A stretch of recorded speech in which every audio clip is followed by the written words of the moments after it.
Next जो topic है वो टाइप 3 हाइपर सेंसिटिविटी रिएक्शन के बारे में। अभी type 3 sensitivity hyper sensitivity reaction किसे कहते हैं? टाइप 3 हाइपर सेंसिटिविटी रिएक्शन वो रिएक्शन है जो किसकी वजह से होता है? जो इम्यून कॉम्प्लेक्स की वजह से होता है। जो रिएक्शन एंटीजन और एंटीबॉडी कॉम्प्लेक्स की वजह से हो, उस एंटीबॉडी कॉम्प्लेक्स की वजह से हो, उस हाइपर सेंसिटिविटी रिएक्शन का नाम टाइप 3 हाइपर सेंसिटिविटी रिएक्शन है। अभी क्या होता है? जो एंटीजन एंटीबॉडी कॉम्प्लेक्स बना है वो क्या होगा? वो डिपॉजिट हो जाएगा इन ब्लड वेसल में। जो ही वो ब्लड वेसल में डिपॉजिट हुआ है, उसके डिपॉजिट होने के साथ ही हमारे साथ क्या हो जाएंगी? एक्यूट इन्फ्लेमेशन भी स्टार्ट हो जाएंगी। तो एंटीजन एंटीबॉडी कॉम्प्लेक्स डिपॉजिट भी हुआ और उसके साथ एक्यूट इन्फ्लेमेशन भी स्टार्ट हुई। याद रहे कि ये इन सीटो इम्यून कॉम्प्लेक्स की बात हो रही है कि हमारे पास अगर हम कोई भी फॉरेन एंटीजन बाहर से आता है, फॉरेन एंटीजन के बाहर के आने के साथ ही कोई या इंजेक्ट होता है या हमारे पास इन्फेक्शन होती है, कुछ भी बाहर से अगर आए तो उसके आने के साथ हमारे पास एंटीबॉडी का रिस्पॉन्स और उस एंटीजन का रिस्पॉन्स मिलके कॉम्प्लेक्स बना दे इनसाइड द बॉडी, जो इन सीटू इम्यून कॉम्प्लेक्स में आ जाता है। अभी याद रहे कि इम्यून मेडिएटेड कॉम्प्लेक्स मेडिएटेड कुछ डिजीज़ भी हैं जो क्या होती हैं, इनकी वजह से होती हैं इम्यून मेडिएटेड कॉम्प्लेक्स डिजीज़। इनमें कौन कौन सी डिजीज़ आती हैं? अगर मैं बताऊं तो इम्यून मेडिएटेड कॉम्प्लेक्स डिजीज़ में लाइक हमारे पास हम किडनी की बात कर रहे थे। किडनी में क्या था? किडनी में ग्लोमेरुलोनेफ्राइटिस था। किडनी में क्या था? ग्लोमेरुलोनेफ्राइटिस। इस तरह जॉइंट या अर्थ्रेल्जिया, हमारे पास जॉइंट में भी ये कॉम्प्लेक्स डिपॉजिट हो जाते हैं, जिसके बाद हमारे पास जॉइंट में क्या होता है? पेन होता है। इसी तरह हमारे पास वेसल्स में भी ये कॉम्प्लेक्स डिपॉजिट हो जाते हैं, तो वेसल में क्या होगा? वेस्कुलाइटिस होगा। तो ये सिस्टमेटिक इम्यून कॉम्प्लेक्स की डिफिनीशन है। ये सिस्टमेटिक इम्यून कॉम्प्लेक्स की डिपोजिशन है, और जो ये इम्यून कॉम्प्लेक्स यहाँ पर मौजूद है और वो तो यहाँ जो मौजूद है कॉम्प्लेक्स बन रहे हैं, या तो एक डिजीज़ काज करेंगे जिसका नाम है एक्यूट सीरम सिकनेस। अभी एक्यूट सीरम सिकनेस किसे कहते हैं?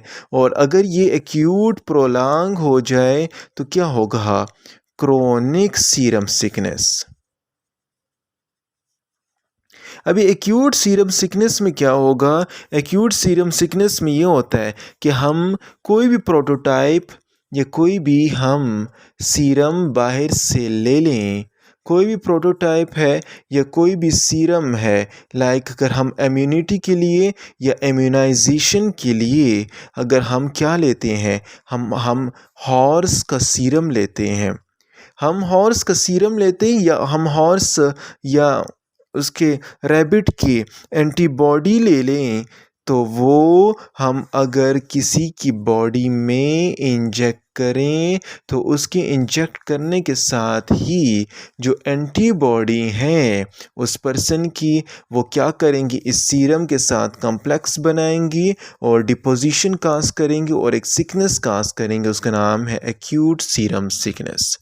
तो एंटीबॉडी और यह जो भी हमारे पास ये हम सीरम लेते हैं कौन सी बीमारी के लिए, लाइक डिफ्थीरिया के लिए हम लेते हैं, तो ये डायग्नोसिस पर्पस के लिए यूज़ होता है। तो यहाँ पर अगर ये हम लेते हैं, अगर वो फिर भी यहाँ पर कॉम्प्लेक्स डिपोजिशन बना रहा है और ये इस कॉम्प्लेक्स डिपोजिशन की वजह से जो डिजीज़ काज हो रही है, जो सिम्टम्स काज हो रहे हैं, जो हाइपर सेंसिटिविटी रिएक्शन हो रही है, उसका नाम एक्यूट सीरम सिकनेस है। लेकिन अगर यही एक्यूट रिपीटेड मैनर में हो, यही अगर एक्यूट प्रोलॉन्ग मैनर में हो जाए, तो एक्सपोजर के साथ, जब हम वो एंटीजन या सीरम को हम एक्सपोजर ज़्यादा कर रहे हैं एंटीजन का, तो ये प्रोलॉन्ग मैनर में उसका नाम फिर क्रोनिक सीरम सिकनेस है। क्रोनिक सीरम सिकनेस में एक ही मिसाल आती है लाइक सिस्टमेटिक ल्यूपस इरिथेमेटोसिस। ये एक ऐसी कंडीशन है जिसमें हमारे पास एंटीजन एंटीबॉडी का कम्प्लेक्स बनता है। तो एंटीजन एंटीबॉडी कम्प्लेक्स सारे बन रहे हैं, लेकिन यहाँ पर ये क्रोनिक सीरम सिकनेस में आ जाते हैं, यहाँ पर कम्प्लेक्स की डिपोजिशन हो जाती है। और इस तरह याद रहे कि एक्यूट और क्रोनिक प्रोलॉन्ग हुआ, एक्यूट जो है ये as a temporary short interval of time में होता है। अभी आगे अगर हम बात करें इस कम्प्लेक्स की डिपोजिशन करने के बाद, हमें आगे अगर हम देखें तो हमारे पास ये इम्यून कम्प्लेक्स जो बन जाता है, ये इम्यून कम्प्लेक्स जो बना है ये अप टू 1 वीक तक, ये अप टू 1 वीक तक बॉडी में मौजूद होता है। और ये बॉडी में मौजूद होने के साथ ये डिपॉजिट हो जाता है, तो ये डिजीज़ काज करता है, उसका नाम है डिपॉजिट डिजीज़।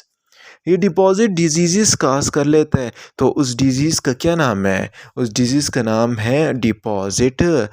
इसके अलावा अगर हम देखें तो हमारे पास कुछ कंडीशन ऐसी भी हैं जो लाइक लोकल इम्यून कॉम्प्लेक्सेस हैं।